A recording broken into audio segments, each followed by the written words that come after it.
வணக்கம், நான் உங்கள் chef Muralidharan. Welcome back to chef Madras Murali kitchen. இன்றைக்கி நம்ம பார்க்க போகிற டிஷ் வந்து என்ன அப்படின்னா சுண்டைக்காய் சாம்பார்.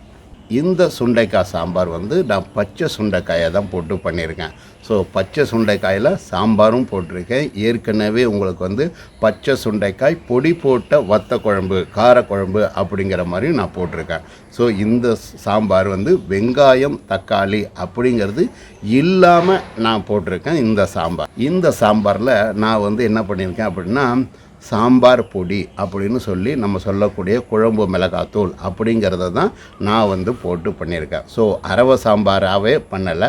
ஒரு சில பேர் வீட்டில் வந்து சாம்பார் பொடி மிளகாய்த்தூள், குழம்பு மிளகாய்த்தூள் அப்படின்னு சொல்லுவாங்க இல்லையா, அது மாதிரி மெத்தடில் தான் நான் உங்களுக்கு போட்டிருக்கேன். மஞ்சள் தூள் 1/4 டீஸ்பூன், ஆயில் 1 கரண்டி, கடுகு சிறிதளவு, காய்ந்த மிளகாய் 2, வெந்தயம் சிறிதளவு, பெருங்காயத்தூள் சிறிதளவு, புளி நெல்லிக்காய் அளவு, தண்ணி ஊற்றி இந்த மாதிரி நீர்க்க கரைச்சி வச்சுக்காங்க. சால்ட் தேவையான அளவு, கருவேப்பிலை சிறிதளவு, துவரம்பருப்பு 150 கிராம், பச்சை சுண்டைக்காய் 100 கிராம், அதாவது ஒரு அழகு. இப்போ துவரம்பருப்பை இந்த மாதிரி குக்கரில் வேக வைங்க. வேக வைக்கும் போது நீங்கள் என்ன பண்ணணும் அப்படின்னா மஞ்சள் பொடி, பெருங்காயத்தூள், கொஞ்சமாக எண்ணெய் ஊற்றி குக்கரில் ஒரு 4 விசில் அளவுக்கு விட்டு இந்த மாதிரி வேக வச்சுக்கோங்க. சுண்டைக்காவை நாம் எப்பயும் பண்ணுற மாதிரி கீழே தரையில் கொஞ்சம் நல்லா தொடச்சிட்டு நல்லா இந்த மாதிரி இடிச்சிட்டு அதை மறுபடியும் ஒரு தடவை வாஷ் பண்ணி தான் நாம் சாம்பாரில் சேர்க்கணும். ஸோ இந்த மாதிரி இடிக்கணும் கண்டிப்பாக சுண்டைக்காவை.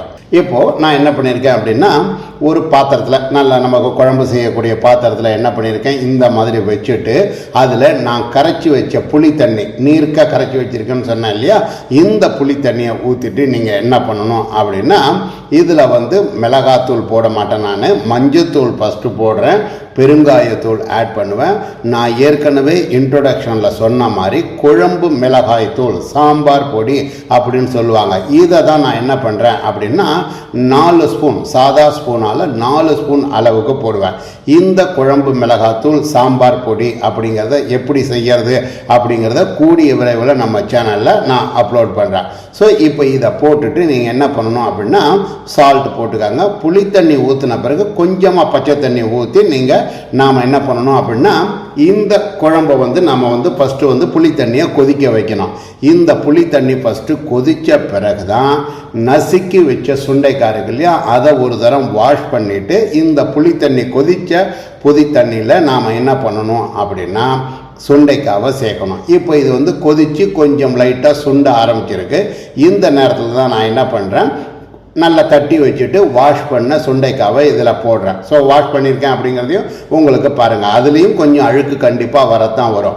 நீங்கள் என்ன பண்ணணும், இந்த மாதிரி பண்ணிவிட்டு இந்த சுண்டைக்காய் வேகிற அளவுக்கு இந்த புளி தண்ணி, நம்ம போட்ட சாம்பார் பொடி, உப்பு, பெருங்காயத்தூள், இந்த சுண்டைக்காய் இதெல்லாம் சேர்த்து நல்லா வெந்த பிறகு இப்போ பாருங்கள் சுண்டைக்காய் வெந்துருச்சு. நான் என்ன பண்ணியிருக்கேன், ஏற்கனவே நாம் வேக வச்ச பருப்பை இதில் ஆட் பண்ணணும். ஸோ இந்த பருப்பை நல்லா கொட்டிட்டு நீங்கள் என்ன பண்ணணும், ஒரு தரம் கலந்து பாருங்கள். கொஞ்சம் திக்னஸாக இருந்ததுன்னா கொஞ்சமாக தண்ணி ஊற்றி லூஸ் பண்ணுங்கள், ரொம்ப தண்ணி ஊற்ற வேணாம். இப்போ நான் இதை வந்து பார்த்துருக்கேன், நல்லா சாம்பார் வந்து கொஞ்சம் நல்லா கிளறி விட்டு பார்த்ததில் நல்லா கொஞ்சம் லூஸாக இருக்குது. நீங்கள் என்ன பண்ணணும் அப்படின்னா இந்த மாதிரி பண்ணிவிட்டு நல்லா சாம்பார் வந்து கொதிக்கணும். கொதிக்கும் போது உப்பு, மிளகாத்தூள், அதாவது சாம்பார் பொடியினுடைய காரம் செக் பண்ணிக்கோங்க. இந்த நேரத்தில் உங்களுக்கு வேணும்னா அரவ சாம்பார் அப்படின்னு போட்டிங்கன்னா அரவ சாம்பார் பண்ணலாம். நான் அரவ சாம்பார் பண்ணலை. சுண்டைக்காய்க்கு அரவ சாம்பாரை விட இந்த மாதிரி பொடி போட்டி பண்ணுறது தான் நல்லா இருக்கும். இப்போ இந்த சாம்பார் நல்லா கொதிக்குது இல்லையா, இதில் கடுகு, வெந்தயம், காஞ்ச மிளகாய், கருவேப்பிலை, இதுதான் தாளிப்பு. ஒரு சாம்பாருக்கு மேலாக தாளிப்பு போட்டிங்க அப்படின்னா அதனுடைய வாசனை அப்படிங்கிறது ரொம்ப டாப்பாக இருக்கும். இப்போ இந்த சாம்பார் வந்து நல்லா கொதிக்க ஆரம்பிச்சிருக்கு. தாளிப்பு போட்ட பிறகு ஒரு கொதி வாங்கணும். நல்லா கொதித்த பிறகு ரொம்ப நேரம் கொதிக்க விட்டாங்கன்னா குழம்பு பழங்குழம்பு மாதிரி ஆயிடும். ஸோ இப்போ இந்த சாம்பார் வந்து எப்படி வந்திருக்க பார்த்தீங்களா, நல்லா கொதித்த பிறகு ஆஃப் பண்ணிவிட்டு இந்த சாம்பார் மேலே கொஞ்சமாக கொத்தமல்லி போட்டு பண்ணிங்க அப்படின்னா சுவையான சுண்டைக்காய் சாம்பார் ரெடி. இதோ பார்த்தீங்களா, சுண்டைக்காவும் சாம்பாரும் சேர்ந்து எப்படி இருக்க பாருங்கள்.